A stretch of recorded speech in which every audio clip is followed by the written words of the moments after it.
We're going to be tightening the hammer flange screws, which is one of the first steps for regulation. Having a light is critically important. So what I'm going to do is insert the screwdriver as straight as possible, and I'm just above it's the jack stop rail. Make sure your light's bright so you can see the screw.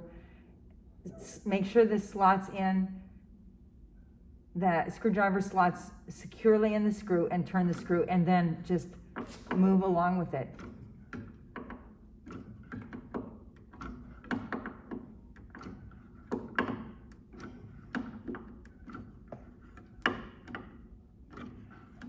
As I'm doing this, I'm aware of the angle the slot was, so when I go to the next one, I kind of already know in advance how I need to turn my screwdriver